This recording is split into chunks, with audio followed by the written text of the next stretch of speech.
احسن اقبال کا کہنا ہے کہ جو قومی اسمبلی قوانین کے تحت 2 کلیئر چاہیے ہوتے ہیں تو قانون پاس کروائیں، کم سے کم 2 دن دے کہ اس کے ممبران اس کو پڑھ سکیں، اس پر رائے بنا سکیں، اس کا مطالعہ کر سکیں۔ انہوں نے 2 دن کی شرط کو بھی ختم کیا۔ رخ کرتے ہیں لاہور کا۔ پاکستان مسلم لیگ نون کے رہنما احسن اقبال میڈیا سے گفتگو کر رہے ہیں کہ جو قومی اسمبلی کے قوانین کے تحت 2 کلیئر ڈیز چاہیے ہوتے ہیں کہ جب آپ کوئی قانون پاس کرائیں تو کم سے کم 2 دن دیں کہ اس کے ممبران اس کو پڑھ سکیں، اس پہ رائے بنا سکیں، اس کا مطالعہ کر سکیں۔ انہوں نے وہ 2 دن کی شرط کو بھی ختم کیا اور بلڈوز کر کے تمام انتخابی قوانین پاس کرائے، جس سے اپوزیشن نے اختلاف کیا تھا، ہمارے تجاویز اس کے ساتھ منسلک تھیں، کوئی کوشش نہیں کی کہ اتفاق رائے ہو۔ اس کا مطلب کیا ہے؟ اس کا مطلب یہ ہے کہ پی ٹی آئی اگلا الیکشن چرانا چاہتی ہے اور ہم اسے چرانے نہیں دیں گے۔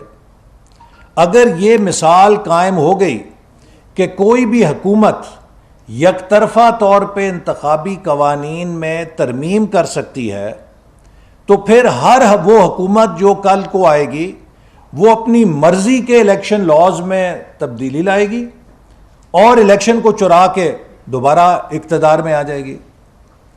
یہ ایک اتنا خطرناک پریسیڈنٹ ہے کہ اگر ہم کسی بھی حکومت کو یہ حق دے دیں کہ وہ یک طرفہ انتخابی قوانین کو تبدیل کرے تو پاکستان میں آزاد منصفانہ الیکشن کا دروازہ ہمیشہ کے لیے بند ہو جائے گا۔ اور حکومت نے یہ قانون پاس کرا کے ایک نئے بحران کی بنیاد رکھ دی ہے اور اگلے الیکشن کو آج ہی سے متنازع بنا دیا ہے۔ اور میں آپ کو 2-3 چیزیں بتانا چاہتا ہوں جو اس قانون کے تحت نہایت سنگین ہیں۔ حکومت نے حلقہ بندی کی بنیاد آبادی کی بجائے ووٹر رجسٹریشن کو بنا دیا ہے۔ اس کا مطلب کیا ہے؟ اس کا مطلب یہ ہے کہ وہ پسماندہ علاقے جہاں پہ ووٹر رجسٹریشن کی کمی ہے، جو لوگ ابھی رجسٹر نہیں ہوئے آبادی کے، وہ ڈس انفرنچائز ہو جائیں گے۔ اور کن علاقوں میں نسبتاً ووٹر رجسٹریشن کم ہے؟ بلوچستان کے اندر، خیبر پختونخوا کے کچھ علاقے، سندھ کے کچھ پسماندہ علاقے، پنجاب کے کچھ پسماندہ علاقے۔ جو پسماندہ علاقے ہیں وہاں پر ووٹر رجسٹریشن کم ہوتی ہے۔ اسی طرح خواتین کی ووٹر رجسٹریشن کم ہوتی ہے، یا اقلیتوں کی بھی ووٹر رجسٹریشن کم ہوتی ہے جہاں پہ تعلیم نہیں ہے۔ تو ہمارے وہ تمام ملک کے حصے جو پسماندہ ہیں اور وہ تمام طبقے جو پسماندہ ہیں جن کی ووٹر رجسٹریشن میں کمی ہے، ان سب کو ہم ڈس انفرنچائز کر رہے ہیں۔ ہم انہیں کہہ رہے ہیں کہ ہمیں آپ کے ووٹ بنانے کی ضرورت نہیں ہے، ہمیں آپ کے ووٹ کی ضرورت نہیں ہے، آپ انتخابی عمل سے باہر رہیں، اور جو لوگ رجسٹر ہیں ہم انہی کے ساتھ حلقہ بندی کریں گے۔ اس کا فائدہ کس کو ہوگا؟ اس کا فائدہ شہروں کو ہوگا اور ترقی یافتہ علاقوں کو ہوگا۔ اور یہ جو شرط ہے یہ انہوں نے اپنی ایک اتحادی جماعت کے فرمائش پہ رکھی ہے تاکہ کراچی میں 2 سیٹیں بڑھ جائیں، بلوچستان اور خیبر پختونخوا سے سیٹیں گھٹ جائیں۔ یہ کس قسم کی آپ سیاسی رشوتیں بانٹ رہے ہیں کہ جس سے آپ پاکستان کے وفاق کو چیلنج کر رہے ہیں، پاکستان کی آبادی کو ڈس انفرنچائز کر رہے ہیں۔ ہمیشہ حلقہ بندی کی بنیاد آبادی ہوتی ہے تاکہ ہر پاکستانی شہری حلقے کے اندر آئے، حلقے کی تقسیم میں اس کا وزن آئے اور پھر ان کے ووٹ بنائے جائیں۔ یہ اگر کسی کا ووٹ نہیں بنا تو اس کا یہ مطلب نہیں ہے کہ اسے باہر پھینک دیا جائے ترازو سے، اس کا ووٹ بنایا جانا چاہیے اور اس کو بیچ میں شامل کیا جانا چاہیے۔ تو یہ ایک بڑی خطرناک تبدیلی ہے کہ حلقہ بندی کو آبادی کی بجائے ووٹر رجسٹریشن کے اوپر لے گئے ہیں۔ دوسری اہم جو خطرناک بات ہے کہ ووٹر لسٹ کی جو کسٹوڈین شپ ہے وہ الیکشن کمیشن سے نکال کے نادرا کو دے دی ہے. اگر نادرا ووٹر رجسٹر مینٹین کرے گا ووٹرز کا, یہ تو پھر حکومت کے پاس آ گیا, ایگزیکٹو اتھارٹی کے پاس آ گیا. حکومت جیسے چاہے مرضی چاہے ووٹرز لسٹوں میں جس کا مرضی نام نکال دے, جس کا مرضی ڈال دے, جس کو مرضی آگے کر دے, جس کو مرضی تبدیل کر دے, اور وہ ووٹرز لسٹوں کو مینوپولیٹ کر کے الیکشنوں پہ اثر انداز ہوگی. ووٹر لسٹ جو ہے وہ الیکشن کمیشن کی پراپرٹی ہے, اس سے نہیں لی جا سکتی. یہ ایک بہت بڑا حملہ ہے آزاد اور منصفانہ الیکشن کے اوپر جو حکومت نے کیا ہے. اسی طرح جو ای ووٹنگ اور اوورسیز ووٹنگ ہے, جو الیکٹرانک ووٹنگ مشینیں ہیں, نہ ابھی تک ان پر کوئی سٹڈی ہوئی ہے, پائلٹ پروجیکٹ جس نے کامیاب قرار دیا ہو. جو پائلٹ پروجیکٹ ہوا تھا اس نے انہیں ناکام قرار دے دیا تھا, انہیں انفیزیبل قرار دیا تھا. اور اسی طرح نیوزی لینڈ کے اندر, فن لینڈ کے اندر, جرمنی کے اندر, آئرلینڈ کے اندر بہت سے ترقی یافتہ ممالک اس معاملے میں فیصلہ دے چکے ہیں کہ الیکٹرانک ووٹنگ مشین میں سیکریسی مینٹین نہیں ہوتی اور یہ ہیک فری نہیں ہے. ہیک کرنے کے لیے ضروری نہیں ہے کہ آپ آن لائن مشین کے ذریعے ہیک کر سکیں. الیکٹرانک ووٹنگ مشین میں سرکٹس ہوتے ہیں, اس میں چپس ہوتے ہیں. آپ 3 لاکھ مشینوں میں سے 25,000 مشینوں کے اندر اپنا چپ لگا دیں جو ایک خاص طرز کا نتیجہ نکالے تو آپ کا کام ہو گیا. اور یہ مشینیں کس کے قبضے میں ہوں گی؟ کیا یہ مشینوں کی شفافیت ہوگی کسٹڈی میں؟ کیا کون اس بات کی گارنٹی دے گا کہ اس میں سے 20-25 ہزار مشینوں کے اندر کوئی ٹیمپرنگ نہیں کی گئی ہے؟ تو یہ بڑے سیریس تحفظات ہیں. لیکن جو حکومت کی بےتابی اور بے چینی ہے وہ یہ ثابت کر رہی ہے کہ جیسے انہوں نے پچھلی دفعہ RTS کے ذریعے اپنا نتیجہ نکالا تھا, یہ اس دفعہ الیکٹرانک ووٹنگ مشینوں کے ذریعے اپنا نتیجہ نکالنے کی سکیم بنا رہے ہیں. ہم یہ سکیم کامیاب نہیں ہونے دیں گے.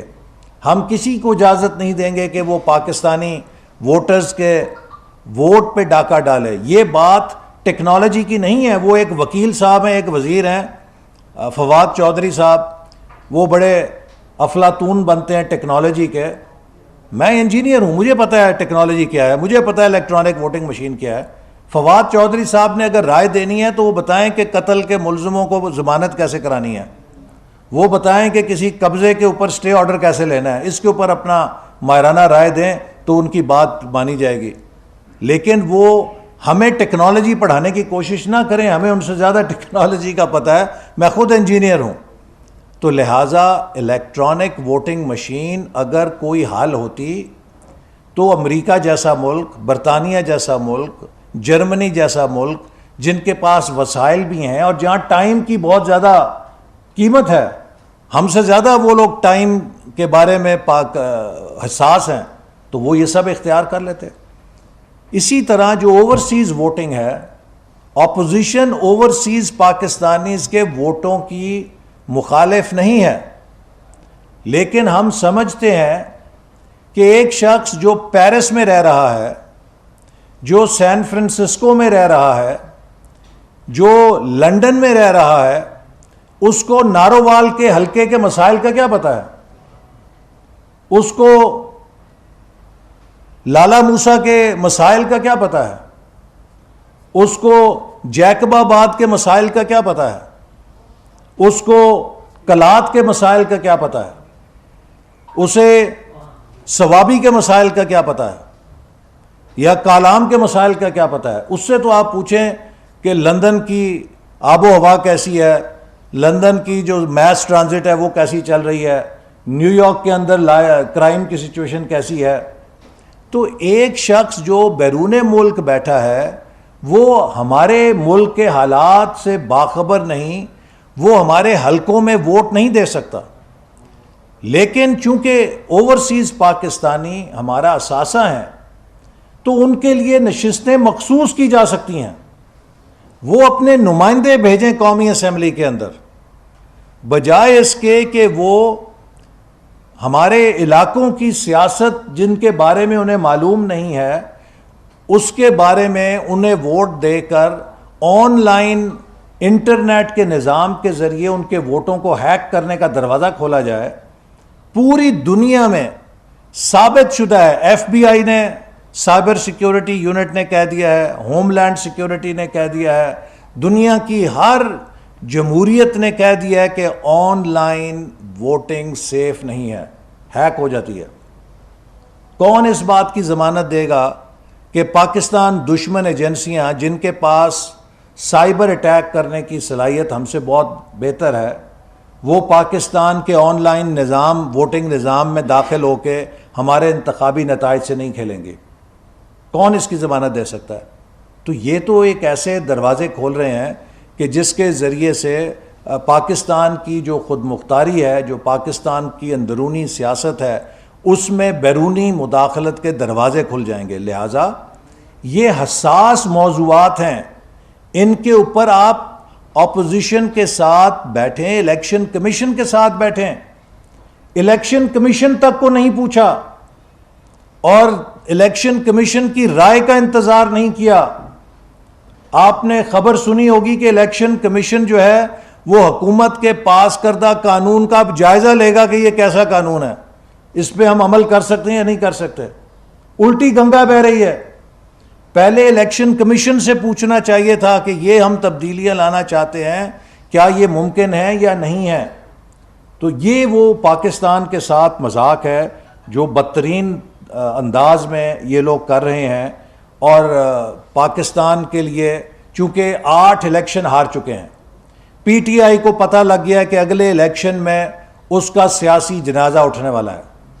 اب P T I overtime کام کر رہی ہے کہ اگلا الیکشن چرانے کے لیے کون سا چور دروازہ وہ استعمال کر سکتی ہے، لیکن پاکستان کے عوام کے ووٹ کو 2018 میں تو چرا لیا ہے۔ اگر اگلے الیکشن میں کسی نے چرانے کی کوشش کی تو ہر پاکستانی ہر پولنگ سٹیشن پر اپنے ووٹ کا پہرا دے گا اور کسی کو الیکشن چرانے کی اجازت نہیں دے گا۔ تو یہ آج میں چاہتا ہوں کہ 2 ایشوز ضرور قوم کے سامنے ہوں کہ یہ بجٹ کی نوائز میں دب نہ جائیں کہ پاکستان کی حمیت اور غیرت پہ کلبھوشن یادیو کا قانون پاس کر کے حکومت نے حملہ کیا ہے۔ یہ پاکستان کی غیرت کا سودا کیا ہے، جیسا کہ اس سے پہلے یہ کشمیر کا سودا کر چکے ہیں۔ اور دوسرا جو انتخابی قوانین کا انہوں نے بلڈوز کر کے قانون پاس کیا ہے، اس کے پاکستان کے وفاق پر شدید اثرات مرتب ہوں گے۔ بلوچستان اور پاکستان کے پسماندہ علاقوں کی سیاسی نمائندگی میں کمی ہوگی، اور اس کے علاوہ آزاد منصفانہ انتخابات کے لیے دروازے بند ہو جائیں گے، اور ایک نیا بحران کھڑا کر دیا ہے اس حکومت نے، جس کا ہم تمام اپوزیشن جماعتوں سے مل کر، مسلم لیگ نون تمام اپوزیشن جماعتوں سے رابطہ کر رہی ہے، اور رابطہ کر کے ہم ایک متفقہ لاہ عمل بنائیں گے اور حکومت کی اس سازش کو انشاءاللہ ناکام بنائیں گے۔ احسن صاحب یہ بتائیے گا کہ ایوان کے اندر دیکھا گیا کہ پاکستان پیپلز پارٹی اور مسلم لیگ نون اکٹھے ہیں، اور کیا سمجھا جائے کہ مسلم لیگ نون اور پیپلز پارٹی کی اب صلح ہو گئی ہے، پارلیمنٹ کے باہر بھی وہ اکٹھے ہیں؟ دیکھیے، پی ڈی ایم ایک ہم خیال سیاسی جماعتوں کا اتحاد ہے اور پلیٹ فارم ہے۔ پی ڈی ایم کے پلیٹ فارم سے جو ہم خیال جماعتیں ہیں وہ اپنی جد و جہد جاری رکھیں گی، لیکن پارلیمنٹ کے اندر اپوزیشن کے بینچوں پر غیر پی ڈی ایم جماعتیں بھی موجود ہیں، اور ہم سمجھتے ہیں کہ جو ملک کے حالات ہیں ان کا تقاضا ہے کہ ہم اپوزیشن کی صفوں میں کم سے کم انتشار کو موقع دیں۔ لہٰذا مسلم لیگ نون پارلیمنٹ کے اندر ہول آف اپوزیشن کے طور پہ سب کو مل کر ان کا جو کردار ہے وہ ادا کرنے کے لیے جو بھی اس کی اپنی کنٹریبیوشن ہے وہ کرے گی۔ احسن اقبال صاحب، کل سے سوشل میڈیا پر آپ کے ایک ٹویٹ کی بڑی بات ہو رہی ہے، اور یہ کہا جا رہا ہے کہ آپ نے کچھ کیا ہے دفاعی بجٹ والا, اور خوش کرنا چاہ رہے ہیں انہیں کہ کیونکہ اگر انہیں اعتراض نہیں ہے تو کیا آپ ان کے ترجمان ہیں یا نون لیگ کے؟ دیکھیے میں نے تو ہر طرح سے اس بجٹ پر تبصرہ کیا ہے. آپ نے میری وہ ٹویٹ نہیں دیکھی جس پہ میں نے سی پیک کے حوالے سے بھی کہا ہے کہ جو سی پیک کا سب سے بڑا منصوبہ ہے ML1 پشاور سے کراچی ریلوے ٹریک کا, جس کے بارے میں یہ حکومت بہت دم بھرتی ہے, اس کا معاہدہ 2017 میں ہماری حکومت کر گئی تھی اور اب اس پہ کام شروع ہونا تھا. 3 سالوں سے انہوں نے کام نہیں شروع کیا. اس سال جس منصوبے کی لاگت 1119 ارب ہے, اس منصوبے کے لیے صرف 6 ارب روپے بجٹ میں مختص کیے گئے ہیں. اس کا مطلب یہ ہے کہ یہ منصوبہ 186 سالوں میں مکمل ہوگا. یہ آپ کی سنجیدگی ہے, یہ آپ کی سی پیک کے ساتھ کمٹمنٹ ہے. آپ دم بھرتے ہیں کہ ہم جو ہے ریلوے کے نظام کو جدید بنا رہے ہیں. مسلم لیگ نون نے آخری سال ریلوے کو 43 ارب کا ڈیولپمنٹ بجٹ دیا تھا. آپ نے پچھلے دفعہ 16 ارب دیا تھا اور اب 30 ارب ہے. آج بھی 13 ارب کم ہے جو ہم نے دیا تھا. ہم نے 2017-18 میں نیشنل ڈیولپمنٹ کے لیے 2100 ارب کا بجٹ پیش کیا تھا. 2100 ارب کا 2017-18 میں. آج 4 سالوں کے بعد آپ 2100 ارب کا ڈیولپمنٹ بجٹ پیش کر رہے ہیں, اور اگر اس میں آپ انفلیشن ڈال لیں اور اگر آپ اس میں روپے اور ڈالر کی جو عدم ہوئی ہے, توازن ہوا ہے, اس کو ڈال لیں, تو آپ کا یہ 2100 ارب جو ہے 2017-18 کے مقابلے میں میرا خیال ہے 1400 ارب بھی نہیں ہوگا. تو آپ پاکستان کو آگے لے جانے کی بجائے پیچھے لے کر جا رہے ہیں. کس بات کی آپ تالیاں بجا رہے ہیں, کس بات کے آپ جشن منا رہے ہیں؟ تو ملک کی ڈیولپمنٹ کا بیڑا غرق کر دیا. اور اسی طرح جو ملک کی سیکیورٹی ہے, دیکھیے ملک کی سیکیورٹی ہر پاکستانی کے لیے بہت حساس ہے. اور کل جب انہوں نے اس بات کو بڑا فخریہ پیش کیا کہ ہم نے 1370 ڈیفنس کا بجٹ پیش کیا ہے, تو میں نے اس پہ انہیں آئینہ دکھایا کہ جناب آپ نے تو 3 سال سے تقریباً 1300 ارب پہ بجٹ فریز کیا ہوا ہے.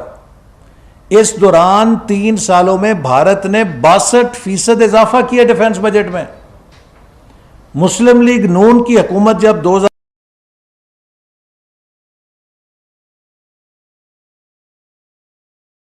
40% اضافہ کیا تھا ڈیفنس بجٹ میں. نہ صرف ڈیفنس بجٹ میں اضافہ کیا تھا بلکہ 40% یونیورسٹیز کے اور ڈیولپمنٹ کے بجٹ میں بھی. جب ہم اقتدار میں آئے ہیں تو 340 ارب کا PSDP تھا, اور ہم نے جب حکومت چھوڑی ہے تو اسے ہم 1000 ارب پہ چھوڑ کر گئے تھے. پاکستان کی تاریخ میں ہائیسٹ ڈیولپمنٹ بجٹ تھا اور ہائیسٹ ڈیفنس بجٹ تھا. اگر معیشت آپ کی توانا ہوگی تو آپ اپنی ڈیولپمنٹ کی ضرورت کو بھی پورا کریں گے اور دفاع کی ضرورت کو بھی پورا کریں گے. لیکن اگر آپ کی معیشت کو مفلوج اور بیمار کر دیا جائے گا تو نہ آپ اپنے سلامتی کے تقاضے پورے کر سکتے ہیں, نہ آپ اپنی ترقی کے تقاضے پورے کر سکتے ہیں. تو اس حکومت نے پاکستان سے ترقی بھی چھین لی ہے اور اس کی سیکیورٹی کو بھی داؤ پہ لگا دیا. آپ نے جو بات کی ہے کلبھوشن یادو کی, کلبھوشن کے اوپر کیا یہ جو دورہ سعودی عرب تھا جس میں عمران خان بھی اور ہمارے سربراہ بھی وہاں پر گئے تھے, کیا یہ اس کا شاخسانہ ہے یا کسی کو خوش کرنے کے لیے تمام چیزیں کی گئی ہیں کہ آپ اسمبلی مفلوج ہو گئی اور ایک جاسوس جس کے اوپر جو سابق وزیر اعظم تھے ان کے اوپر بھی الزام لگتا تھا کہ یہ اس کے سپورٹر ہیں, فیسیلیٹیٹر ہیں, اور آج یہ ہے کہ حکومت اس پارلیمنٹ کے اندر لا کے اسے NRO دے دی ہے. تو کون اس کی محرکات کیا؟ اب آپ دیکھ رہے ہیں نا کہ آپ کے سامنے اصلیت آ گئی ہے. یہ کل تک ہمیں کلبھوشن یادو کے تانے دیتے تھے, ہم نے تو اسے نہیں چھوڑا, ہم نے تو اسے NRO نہیں دیا. آج عمران نیازی صاحب کلبھوشن یادو کو NRO دے رہے ہیں. آج عمران نیازی صاحب کے دور میں پاکستان اتنا کمپرومائز ہو گیا ہے کہ مودی سرکار کشمیر اچک کے لے گئی ہے. تو کون پاکستان کا وفادار تھا اور کون پاکستان کا محافظ تھا، ہم تھے یا یہ ہیں؟ یہ ایک ایسی ذلت ہے. میں بحیثیت ممبر قومی اسمبلی سمجھتا ہوں، اور میں نے کہا کہ یہ کالک کم از کم میں تو ملنے کے لیے تیار نہیں ہوں کہ یہ پاکستان کا جو سب سے بڑا ایوان ہے یہ ایک بھارتی جاسوس کے نام سے قانون سازی کرے. ہم پر کون سی توپ کھڑی ہے؟ ہمیں بتائیں نا کہ ہمارے سروں پہ کون سی توپ کھڑی ہے کہ ہم نے یہ ذلت کا پیالہ پینا ہے. یہ ان کی کمزوری ہے، یہ ان کی پاکستان کی تباہی ہے کہ جس کے نتیجے میں اب یہ اس مقام پر آ گئے ہیں کہ بھارت کو خوش کرنے کے لیے ان کے جاسوس کے نام سے قانون سازی کر رہے ہیں. احسن صاحب یہ فرمائیے گا، ملک کی معیشت تباہ ہو گئی، سلامتی بھی داؤ پر لگی ہوئی ہے، عوام بھی پریشان حال ہے، آپ کس چیز کے منتظر ہیں کہ جو بچا کچا پاکستان ہے کیا اسے تباہ و برباد کر دیا جائے، اور اس کے لیے کیا کسی بلاوے کے منتظر ہیں، اور آپ کو پیپلز پارٹی کے بھی کندھوں کی ضرورت ہے؟ دیکھیے، اگر ہم ایک جمہوری نظام کے اندر ہیں تو ہماری تمام آپشنز جمہوری اور آئینی ہیں. ہم کسی ایسی آپشن کے نہ تلاش میں ہیں نہ اس پر عمل کریں گے جو آئین اور جمہوریت کے خلاف ہو. جمہوریت کے اندر کسی بھی حکومت کو ختم کرنے کے لیے جو طریقہ ہے وہ یہ ہے کہ یا آپ آئینی راستہ اختیار کریں، جمہوری راستہ اختیار کریں، اور اس کے تحت یا اسمبلی کے اندر تبدیلی لائیں یا رائے عامہ کو ہموار کریں اور عوامی دباؤ کے ذریعے اس حکومت کو مجبور کریں کہ وہ رخصت ہو. تو اس لیے ہم نے پی ڈی ایم کے ساتھ مل کر ایک عوامی دباؤ کا راستہ اختیار کیا تھا جو بدقسمتی سے پورا نہیں ہو سکا، چونکہ تمام جماعتیں 9 جماعتیں ایک طرف تھیں لیکن ایک جماعت نے اس سے اتفاق نہیں کیا، لہٰذا وہ سفر ہمارا ادھورا رہ گیا. لیکن اب پی ڈی ایم کی جماعتیں 4 جولائی سے دوبارہ ایک عوامی رابطے کا سلسلہ شروع کر رہی ہیں اور ہم عوامی دباؤ کو دوبارہ موبلائز کر رہے ہیں تاکہ اس عوامی دباؤ کے نتیجے میں اس حکومت کو رخصت کرنے کا راستہ تلاش کیا جا سکے. احسن صاحب، اگر اگلے الیکشنز میں الیکٹرانک ووٹنگ مشینز نافذ ہو جاتی ہیں تو کیا پی ایم ایل این ان الیکشنز میں شرکت کرے گی؟ دیکھیے کیسے ہو سکتی ہیں. میرا خیال ہے کہ کوئی بھی ملک اس بات کی اجازت نہیں دے گا کہ اس کے انتخاب کو انتخاب ہونے سے پہلے ہی متنازع بنا دیا جائے. لہٰذا انتخابی قوانین میں وہی تبدیلی مستند ہوگی جو تمام سٹیک ہولڈرز کے اتفاق رائے سے کی جا سکے. اور الیکشن کمیشن کو بھی میں مطالبہ کرتا ہوں کہ الیکشن کمیشن فوری طور پہ تمام سیاسی جماعتوں کو بلائے اور ان کے تحفظات سنیں اور سیاسی جماعتوں کے ساتھ مل کر ایک قومی پیکج بنائے کہ جس سے اگلے الیکشن کو ہم آزاد منصفانہ کر سکیں. اور اگر اگلا الیکشن پاکستان میں آزاد اور منصفانہ نہیں ہوگا تو اس کے بہت سنگین مضمرات ہوں گے. پاکستان میں انارکی آ سکتی ہے، پاکستان میں سول وار جیسی صورتحال ہو سکتی ہے، پاکستان میں قومی اداروں اور عوام کے درمیان بدترین مہاجرائی دیکھی جا سکتی ہے. پاکستان کے تمام مسئلوں کا حل آزاد اور منصفانہ الیکشن ہے، اور اگر اس کو کسی نے خراب کرنے کی کوشش کی تو وہ پھر اس ملک کی قسمت سے کھیل رہا ہے اور ہم اجازت نہیں دیں گے. پی ٹی آئی تو اب فارغ ہے، 8 الیکشن ہار چکی ہے. یہ تو میں پہلے کہہ چکا ہوں کہ ایک اب سیاسی لاش پڑی ہے، جتنی جلدی دفن ہو جائے اتنا اچھا ہے، ورنہ اس کا تعفن جو ہے پھیلتا رہے گا. اگر جس طریقے سے پی ڈی ایم میں یہ پھوٹ پڑی ہوئی ہے اور نون لیگ کی کچھ رہنما جو ہے وہ پیپلز پارٹی کا نام نہیں سننا چاہتے، پیپلز پارٹی نون لیگ کا نام نہیں سننا چاہتے، اگر یہ الیکٹرانک مشین لگا دیتے ہیں، ووٹنگ مشین لگا دیتے ہیں اور پیپلز پارٹی اس میں پارٹیسپیٹ کرتی ہے اس الیکشن کو، پھر کہاں کھڑے ہوگی مسلم لیگ نون اور دیگر جماعتیں؟ دیکھیے، تو جیسے میں نے آپ سے کہا کہ کوئی بھی جو انتخابی اصلاحات ہیں ان کی صحت کے لیے ضروری ہے کہ انہیں قومی اتفاق رائے سے کیا جائے، اور اگر متنازع بنیادوں پہ الیکشن کیا جائے گا تو اس الیکشن کی شفافیت اس کے ہونے سے پہلے ہی داؤ پہ لگ جائے گی. کیا ہم ایک اور متنازع الیکشن کے متحمل ہو سکتے ہیں؟ جو بحران اس سے پیدا ہوگا اور جو اس کے نتیجے میں ہمارے چھوٹے صوبوں کے اندر صورتحال پیدا ہوگی وہ ہم ذکر بھی نہیں کرنا چاہتے کہ کیا اس کے اثرات پیدا ہو سکتے ہیں. کچھ لوگ کہتے تھے نواز شریف غدار ہے. اب جو الیکشن قانون آیا ہے کنسٹیٹیوشن کے حوالے سے آپ بتائیں اس کی ذمہ داری کس پر آئی تھی اور کون غدار ہے؟ میں سمجھتا ہوں کہ یہ عمران نیازی صاحب ذمہ دار ہیں اور یہ پاکستان کے اوپر بدترین ذلت مسلط کرنے کے ذمہ دار ہیں. اس قسم کی جو ذلت والی قانون سازی آج تک کسی ملک کے اندر نہیں ہوئی ہے کہ کسی ملک نے اپنے دشمن جاسوس کے لیے اس کو رعایت دینے کے لیے اس قسم کی اسمبلی سے پارلیمنٹ سے قانون سازی کی ہو. یہ پاکستان کے اندر جو کچھ انہوں نے عمران صاحب نے کیا ہے یہ دنیا میں نظیر نہیں ملتی کہ کمزور سے کمزور چھوٹے سے چھوٹا ملک بھی اپنے قومی دشمن کے لیے قانون سازی نہیں کرتا. اچھا یہ بتائیے گا کہ کلبھوشن یادو کی گرفتاری سے لے کے اب تک میاں نواز شریف صاحب خاموش ہیں اس حوالے سے کوئی موقف نہیں ہے ان کا تو وہ یار وہ 10 دفعہ تو اس پہ بات بھی کر چکے ہیں اور ہماری جماعت کر چکی ہے. یہ تو آپ بتائیں نا کہ جو لوگ کہتے تھے کہ نواز شریف نام نہیں لیتا اب اس کلبھوشن کو قانون بنا کے چھوڑ رہے ہیں. صاحب کس کو کچھ کرنے کے لیے نام نہیں لیتے یہ بتائیں. It is much below than a standard.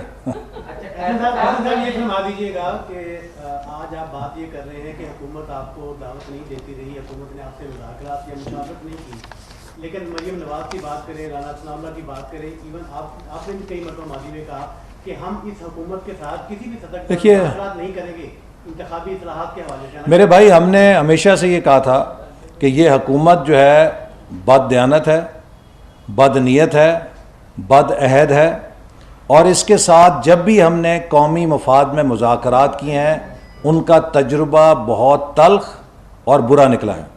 لہٰذا حکومت کو چاہیے کہ اگر وہ سنجیدہ ہے انتخابی اصلاحات کے لیے تو اپنی تجاویز الیکشن کمیشن کو بھیجے.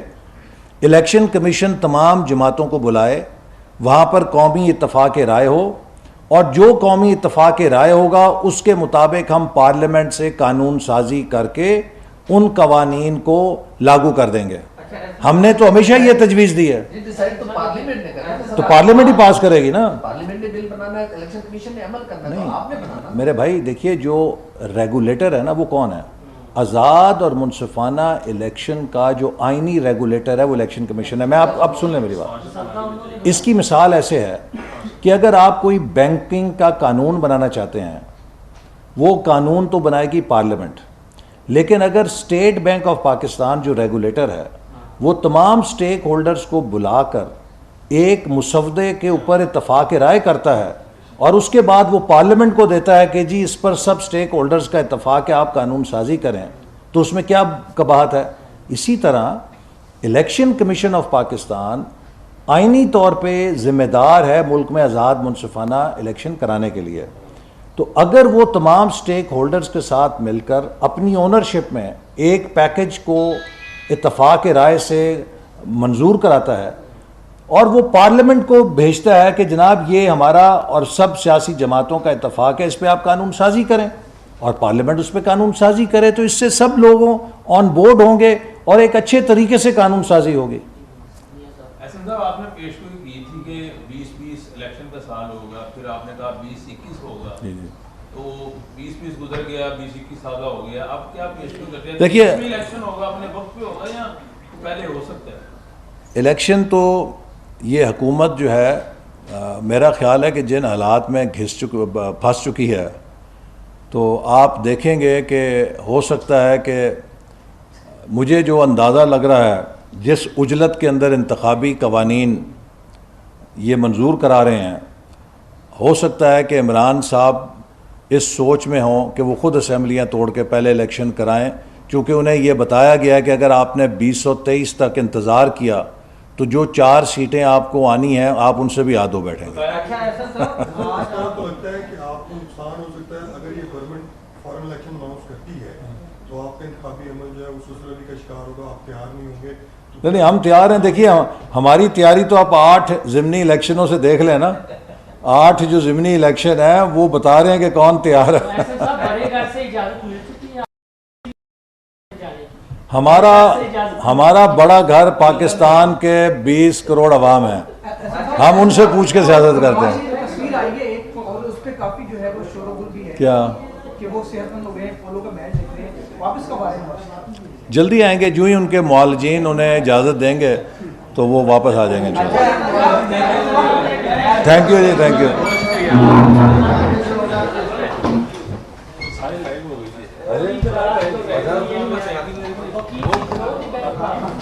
سندھ والا بھی آ گیا ہے, کافی ہے.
مزید اپڈیٹ کے لیے دیکھتے رہیں KNN نیوز لائیو.